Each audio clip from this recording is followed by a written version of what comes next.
Welcome in, boys and girls, to this edition of Sportzone 50. I'm Ryan Mollenkoff, and I'm alongside with Justin Stewart.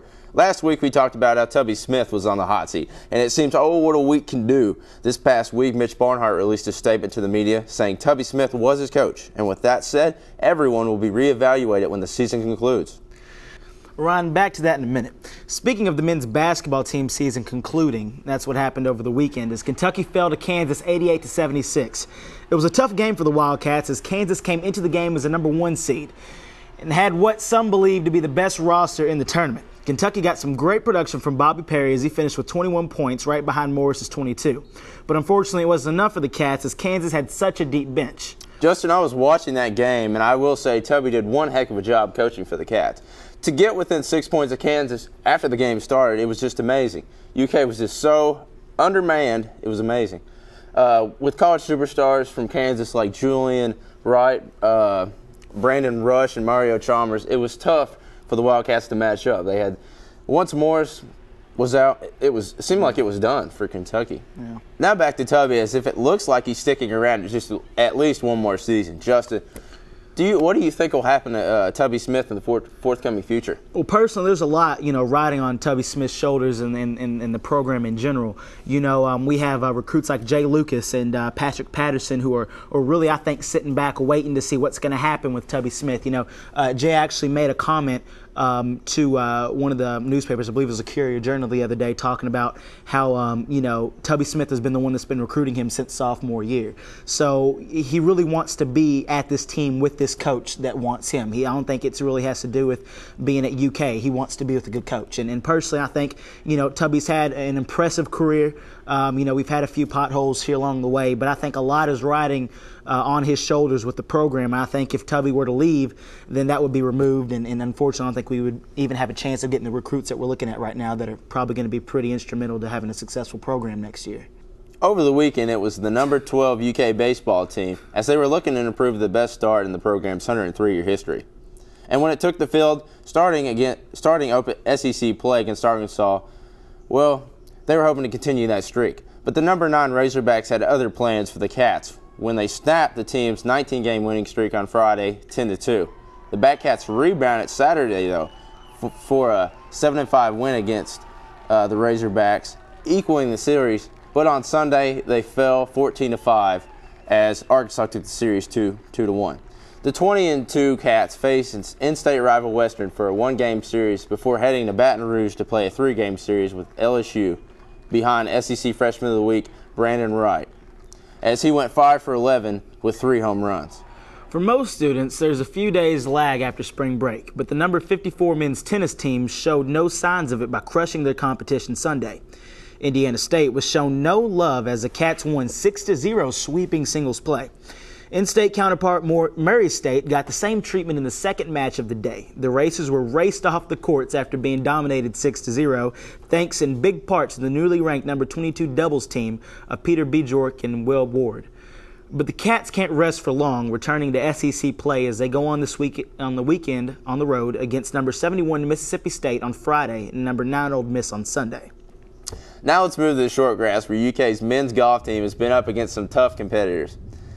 UK has a 15th-place finish in the Southern Highlands Collegiate Championship in Las Vegas, thanks to the miraculous play of freshman Alex Volpenheim. Volpenheim finished with a career-best 215, 200 for the tournament. His previous best finish came in the collegiate debut when he placed 7th at the Toby Cup in Japan. The rookie recorded 5 birdies on the day, including 3 on the front 9 to tie UCLA's Eric Flores for the low round of the afternoon. Volpenheim was 1 stroke shy of tying his career low and leader Flores. The University of Kentucky men's swimming and diving team season ended last week at the 2007 NCAA Championships hosted by the University of Minnesota. Junior Will Vietti was one of the lone Wildcats in competition last week and tapped in 25th place in the 200 breaststroke in the morning's preliminary heat. Vietti clocked a time of 1 minute 59 seconds flat after entering the championships with a 16th seed time of 1 minute 57 and 65 tenths. And on the women's side, senior Taryn Ignacio ended her brilliant career as a Kentucky Wildcat with a thrilling third-place finish in the platform diving event to help lead the Blue and white to a school-best 12th place finish at the 2007 NCAA Championships. A big congratulations to Taryn for a great collegiate career.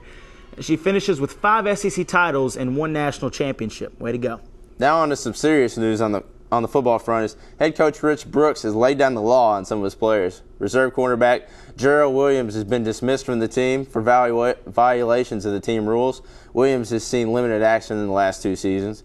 Reserve linebacker Ben McGrath has decided to give up football. McGrath, a 2-year letterman, left the team in early December for personal reasons and did not play in the Music City Bowl. McGrath is planning to return to spring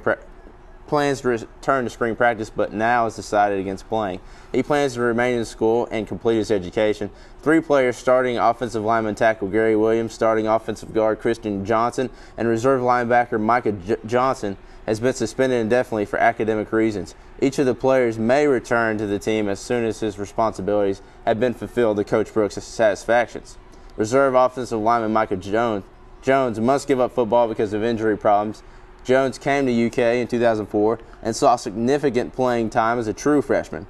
He has dealt with injuries the last 2 seasons, primarily a back injury, which has forced his retirement from the sport. So, Justin, with all that said, it sounds like a crisis for the UK men's football team. What do you think is going to become of the situation? Well, personally, first just to talk, Micah Johnson and his brother, that is a big hit. Micah, I wouldn't call him a reserve linebacker. I mean, he came in as an All-America recruit, a huge win over for University of Kentucky Wildcats football team, and he saw significant playing time after starting in what I believe was 2 games, and he also saw playing time in 13. So, it's really hard when you have a player of such caliber get into academic probation issues. That's something the coach never wants to see. Along with the injuries and the players stepping down for personal reasons, the offensive line on Kentucky's team was already thin as it was. And Rich Brooks understands that he's going to have to be looking to a lot of underclassmen to step up and take that role. Now, of course, last year we saw, freshman corners step up. A lot of freshman players had to come in and take the reins themselves because of how thin we were in our depth chart. So, there's no doubting that we can't still be a good team. But, Raphael Little is going to need some big guys up there to help him block. And with the line so thin as it is already, it's going to be important that, either we find some guys to bring up, hopefully have some freshmen step up, some underclassmen, or hopefully these guys will return back to the team. I actually think Coach Brooks saw this coming because if you look at his incoming freshman class, the majority of it is offensive linemen, which I think he saw this coming. I really compliment Rich Brooks on that. Well, yeah, I'm very optimistic about how the season's going to continue approaching. We have Raphael Little coming back. We have Keenan Burton, Andre Woodson. I mean, we're stacked when it comes to the special players coming to the specialty positions. But at the same time, your offensive line is the heart and soul of your offense. I mean, they're the unsung heroes of each game. And, you can't have a good running game without having a base, and that base is the line. So hopefully, we can have the linemen step up a little bit. Hopefully we can have Micah and get together whatever's going on, off the football field, and I think when he comes back, we're gonna be dangerous next year. I like the way Brooks is handling the situation, though. Making sure those players understand that he only accepts the best, and I know these guys can offer the best. So if they can really just step up, do what they have to do on the field and off the field, I think we'll be fine. All right, knuckleheads, so that about wraps it up for this edition of Sportzone 50. I'm Ryan Mollenkoff. And I'm Justin Stewart. We know you can't wait to see us next week, so y'all stay tuned. Come back and see us. We'll see you then. Pump up the shit, yo, pump it up, yo, pump it.